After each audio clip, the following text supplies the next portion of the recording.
Hello there, guys, and welcome to 6 Yard Banter, your front row seat to all the Premier League's top six drama with a proper Chelsea twist. Here, it's Chelsea first and rivals next. And trust me, we have plenty to talk about today. Let's talk about what Nizar Kinsella has got to say. So he said internally, Chelsea have again set a top four finish in the league as a main target. Listen, at the minimum, the I expect Chelsea to be in the top three. This is at the minimum. Okay, and this is not a situation where there's so much gap between the first and second and third. I mean, this should be a close call.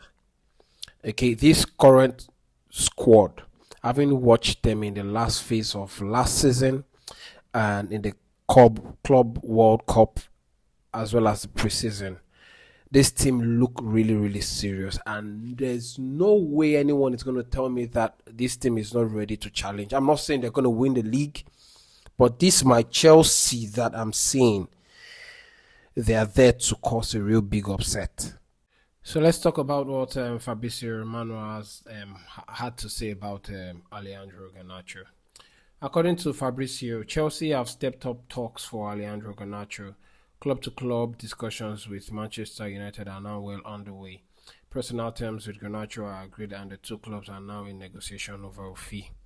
He further went on to say that despite calls from Enrique Ten Hag's Bayern Leverkusen, serious and big proposal from Saudi Pro League, and even new attempts from Italy, Garnacho told all clubs no thanks. His plan is to stay in the Premier League and Chelsea ahead of all other clubs.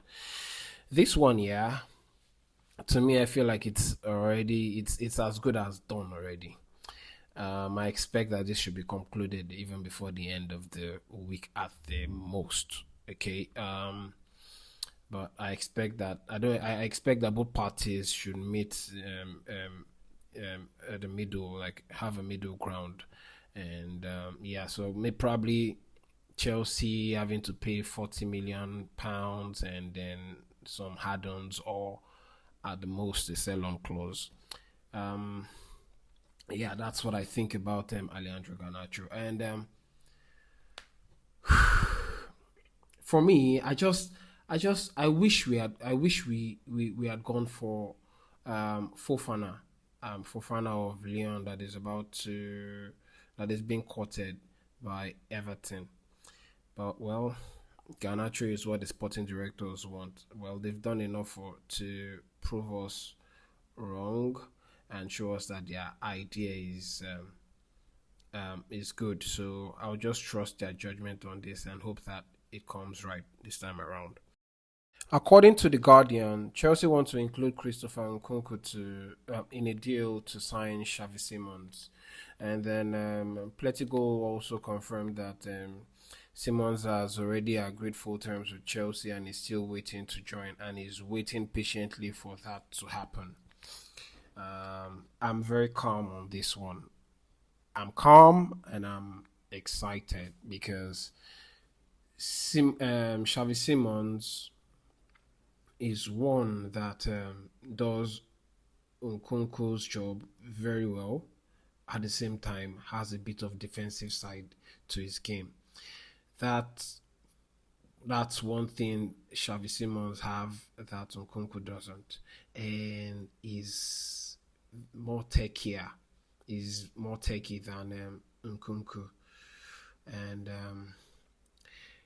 this one excites me very well because um, um, a part of last season, Xavi Simons operated from the left hand side, and is it looked very threatening. This just gives Enzo Maresca a lot of toys to work with. Gives us a lot of dynamism and trick up top in the attacking phase, and will be causing a lot of managers or teams um, headache.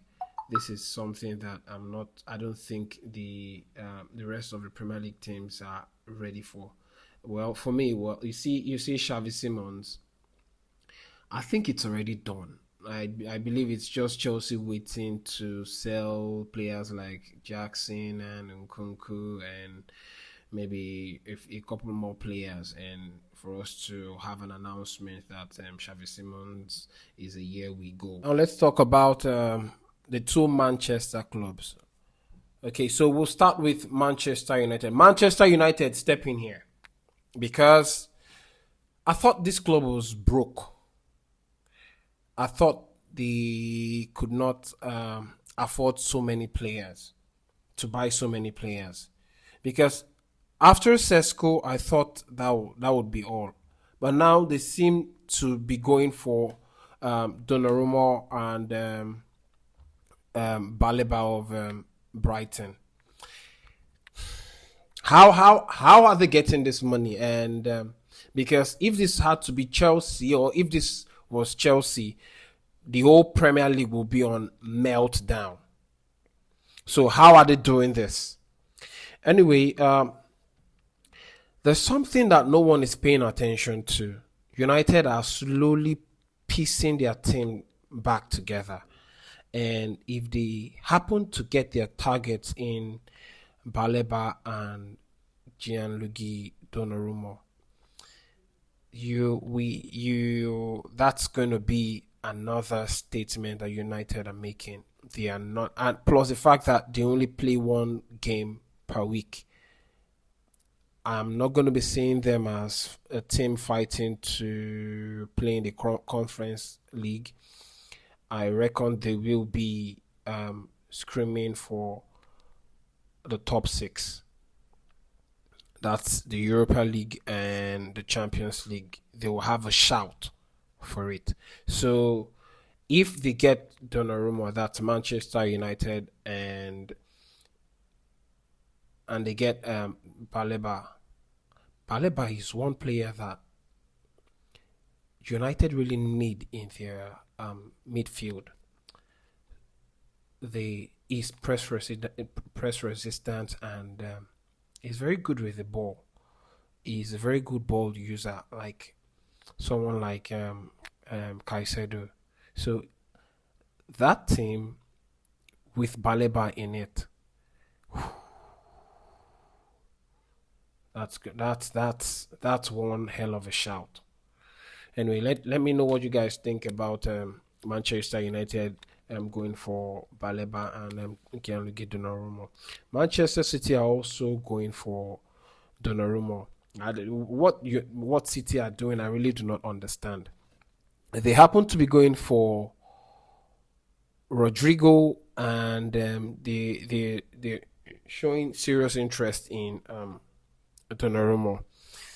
I expect someone like Rodrigo to be interested in joining Man City. Uh, what I don't get is they spend so much money in the January transfer window, and they still seem like they're not. It seems like they're still not satisfied with what they have, and now they want to go for Rodrigo. Should they successfully sell Savinho to Tottenham, and they end up getting Rodrigo, that's a major upgrade. Plus, Rodrigo is a statement signing. Anyway, let me know what you guys think about Donnarumma and Baleba being linked to Manchester United, and then Donnarumma and Rodrigo being linked to Manchester City. According to Fabrizio Romano, Liverpool have agreed personal terms with Maguire from of Crystal Palace, and they're also keen on signing Giovanni Leone from Parma. The club is working on completing both deals. It looks like Liverpool are going to have a free run on signing Maguire. He's a very, very good defender. He's very decent, and plus the fact that Van Dijk is coming to the latter end of his career, and Maguire is going to be stepping up. I feel like Liverpool are doing very well in the There's nothing to banter Liverpool for. I don't know. I've not seen anything aside the fact that they lost to Crystal Palace in the Community Shield. Anyway, that's Liverpool, and I'm glad they've started with a loss on there. Anyway, so we'll talk about Savinho. Tottenham are about to sign Savinho from Manchester City. That's really, really a good one. I'm surprised at Tottenham. I mean, winning a silverware actually changes the mentality of a club. They are really, really having a good summer. And signing Savinho, and if they pull off signing Eze under the nose of Arsenal, Arsenal are going to be the biggest bottle jobs ever. I mean, take it from me. I mean, Tottenham are known to be the bottle jobs, but if Arsenal loses Eze to Tottenham, I don't regard Arsenal. I don't rate them. The reason I don't rate them is they don't have an European trophy to boast of. Okay, and now Tottenham are ahead of them in terms of European trophy. So now Arsenal is now ending up they are now becoming Tottenham's younger siblings and not the other way around. They are a joke. Anyway, Newcastle they are also eyeing Mateta of Crystal Palace. They're just shopping from Crystal Palace. Only God knows what's going to be left of Crystal Palace at the end of the summer. Anyway, that's all we have regarding the remaining top teams. Let's up next. Let's talk about the Super Cup that we're having today. What's your prediction on the scoreline between PSG and Tottenham? I already know Tottenham will lose to PSG, but what do you think? I reckon PSG is going to win 3-0. What you guys think? Let me know what you guys think about all that I've been discussed and said. I really, really like to hear from you guys, and don't forget to subscribe, like, and comment on everything that's been talked about. Until we meet again. Don't watch this space for the Super Cup review. I know there's going to be a lot to talk about or say as regarding Tottenham. We will know whether Tottenham are ready for the Premier League or not. Till we meet again, it's Chelsea first and rivals next. Peace.